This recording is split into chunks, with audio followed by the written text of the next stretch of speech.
Hi friend, शुभ सकाळ. श्री स्वामी समर्थ.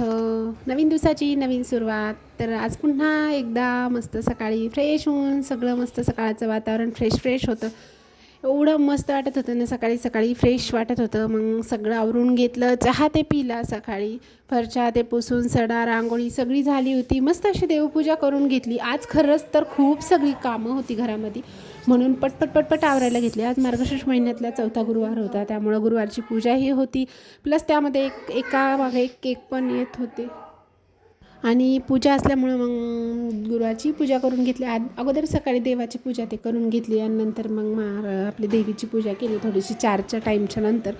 देवीची पूजा कशी संध्याकाळच्या वेळेस छान वाटते. सगळं घरातलं आवरून घेतलं होतं आणि मग पुन्हा नेमकं कामाच्यामध्ये काम वाढतं.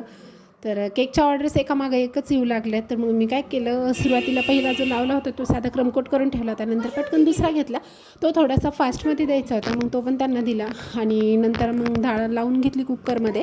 आणि म्हटलं आज उद्यापन आहे तर काहीतरी गोडच नैवेद्य दाखवावं. मागच्या वेळेस 2-3 वेळेस खीर शिरा असंच गोड दाखवलं होतं.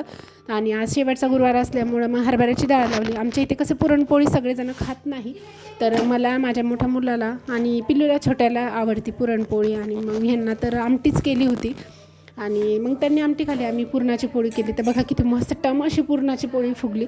तर पुरणाची पोळी भरपूर पुरण टाकूनच मला तरी आवडते, खूप टेस्टी लागते. आणि त्याच्यावर भरपूर असं तूप घ्यायचं, एक दुधामध्ये पण घेताना आपण तूप टाकायचं आणि पुरणपोळीवर वाव खूप छान जेवण लागतं. ते पोटभर झाल्यासारखं होतं. खरं तर माझ्या जी आवडता मेनू म्हटला तरी चालेल, पुरणाची पोळी एवढी मस्त लागते. मग पटकन पुरणाचा स्वयंपाक करून घेतला, देवीला नैवेद्य ते दाखवून घेतलं आणि बघा किती मस्त टम फुगली होती पुरणाची पोळी. ह्याच्यामध्ये कसं मी भरपूरसं पुरण टाकलं होतं, पुरण टाकून सुद्धा एवढी मस्त पुरणपोळी मऊसूत झाली होती.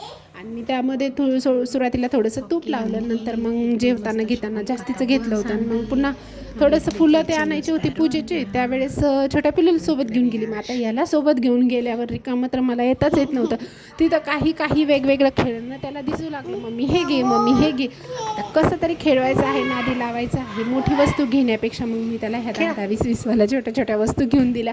ते कोणतीही एक 150-200 वाली वस्तू घेतली, कोणतीच ठेवत नाही, छोटीच वस्तू ठेवत असतो. त्याच्यामुळे मग त्याला 10 वाल्या छोट्या वस्तू घेतल्या आणि घरातली जुनी गाडी दिली. म्हटलं खेळ तू असं म्हणून छोटीशी गाडी दिली होती खेळायला. त्याचं खेळ चालू होतं.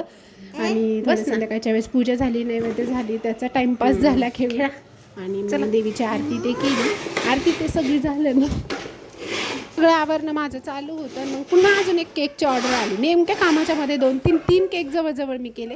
आणि नंतर हा चॉकलेट फ्लेवरचा केक मस्त असा पटकन क्रमकोट करून ठेवला आणि त्याची एक डिझाईन बनवून त्यांना दिली. व्हिडिओ आवडल्यास लाईक करा, शेअर करा, सबस्क्राईब करा. बाय, धन्यवाद.